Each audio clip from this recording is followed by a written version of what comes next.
I would like to call this meeting to order. I want to begin by reminding everybody who wishes to have interested party status in the matter before us tonight to sign in on the table there so that you protect your rights to interact going forward. My name is Doug Johnson. I'm the chairperson of the Development Review Board. On my left, I'm going to do this from left to right and introduce the other members, just in case someone here doesn't know them. Harlan Miller, the secretary. Kevin Lumpkin, the vice chair. Aaron Goyette, one of our members. And Matt Baslowitz, the fifth member of the committee. We have an alternate who participates but is unable to attend this meeting. We have, however, a complete quorum of voting membership of the committee. I want to begin, so I've called it to order. I've introduced the committee. I'll just remind you that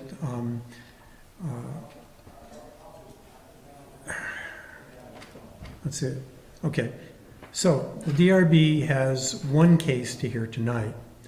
This is the Mansion, Maine case, which is here on appeal. The Development Review Board is a quasi-judicial board within the city of Winooski. We will in a few minutes call that Mansion and Main Street case. The applicants who will be giving testimony to the board will be sworn in. The board will ask the applicants questions. Members of the audience, after the board is finished asking questions, can also ask questions after being sworn in. It's important to know that if you want to be an interested party in this case, you need to declare that before the board makes a decision about the case, either by signing the interested party list that is available on the side table, or by notifying the city by letter. Once the board makes a decision, the case can only be appealed by the applicant or by those who have declared themselves interested parties. The Development Review Board is the last stop in the city of Winooski. Appeals are heard by the Environmental Division of the Vermont Supreme Court. Next order of business is to consider changes to the agenda. The reason for beginning with the change or discussing change to the agenda is that there is an issue affecting the status of the DRB's review of this particular appeal. I am not the best person to describe the legal intricacies of this, but the issue is whether the environmental court, because it has appeals related to this particular case before it, does not now hold jurisdiction over any subsequent appeals in the case. And we would like to talk as a committee a bit about this and try to decide whether we think we should take testimony at this point, or whether we should press on, take testimony, whether we should take testimony or whether we should adjourn to a time certain when we could hope to have a decision from the environmental court that would clear the air on what we do. Is that a reasonable expression of where we stand? Bob, would you agree with that? Okay. So I open it to committee discussion on what we ought to do. So my understanding is that the last time we were here on this case, we had about 3 issues or so in front of us. We decided them in different ways, and 2 things happened at the same time. On the 2 issues that we decided in favor of the applicant, I understand that the challenger, petitioner, you folks over here, took those up to the environmental court. At the same time, we decided one issue that went back down to the zoning administrator. The zoning administrator has now made a decision, and that's back up in front of us at the DRB. They're all part of the same case, the same application. So the concern is, because the environmental court has these 2 issues over here, we may lack jurisdiction to hear this third issue. I understand that we have asked the environmental court to have jurisdiction back. They have not yet ruled on that, and so we're in a funny position where we don't know whether we are empowered to act tonight or not.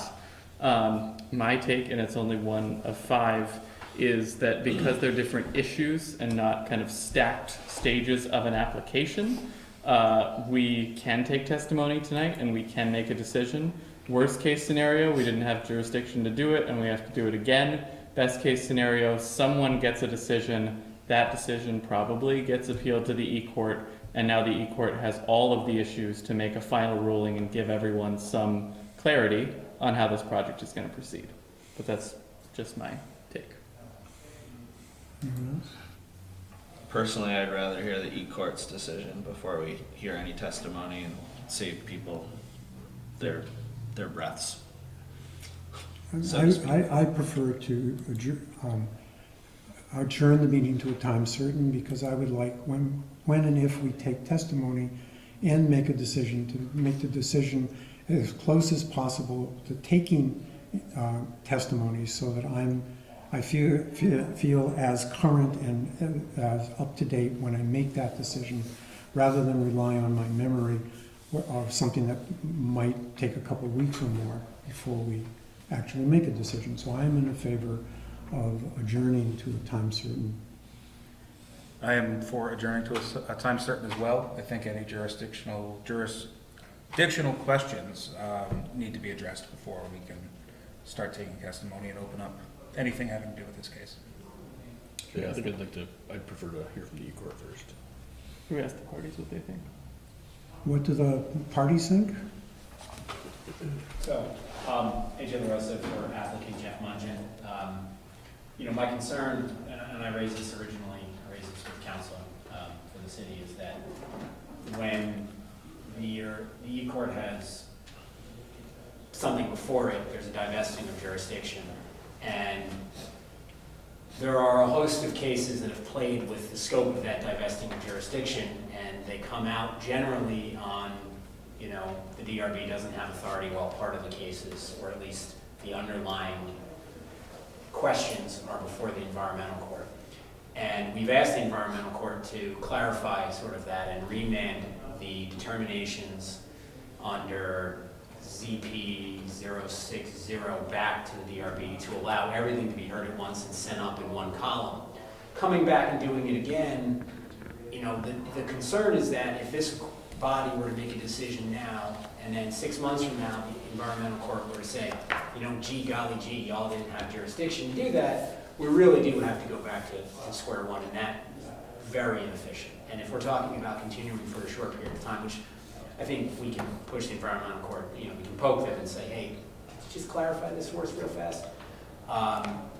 It seems the most efficient overall for everyone. I want to hear everything at once. Everyone has a right to be heard, 100% behind that, but let's do it one time without any dispute. That's the way that's the way we feel. Yes, Joe Gamache on behalf of Mr. Carter and myself, we would agree. There's no reason to do this twice. And quite frankly, if there's any issue with regards to jurisdiction is a building block on which everything else takes off from. So if there's a question about that, I think you need to err on the side of caution. And let's only do this once. Do we need to vote on this, Bob? Yes, I think the board needs to make a decision. I'll entertain a motion then as to, wait, we should Go ahead. think about what the time certain would be for us if we were. Because if we're going to close the meeting or adjourn, right? Close the meeting, we have to have a time certain at which we would meet to consider this and hope to have the jurisdictional issue settled before then. I heard somebody say October 7th was a possibility that the E-Court would have a decision. So yes, there is a status conference scheduled for the 7th, Okay. October 7th. The E-Court could decide the pending motions before that date, but if it does not, at least the parties have an audience with the judge where we can implore that a decision be made so that a hearing can be held as soon as possible after that, as can be scheduled. If I can make a suggestion, it seems to me that what's going to happen now is the case is going to get put back in the vault and nothing's going to be done on it until the 7th. So if you're looking to schedule something now, I think you should be thinking at least the 7th or later. I mean, that only makes sense. We have a meeting, a regularly scheduled meeting on the 16th. 17th. Right, it's right here in front of me, thank you. We have a regularly scheduled meeting on the 17th, which is only a relatively short time after that meeting. Would that be acceptable to everybody to put this as the agenda item for? I know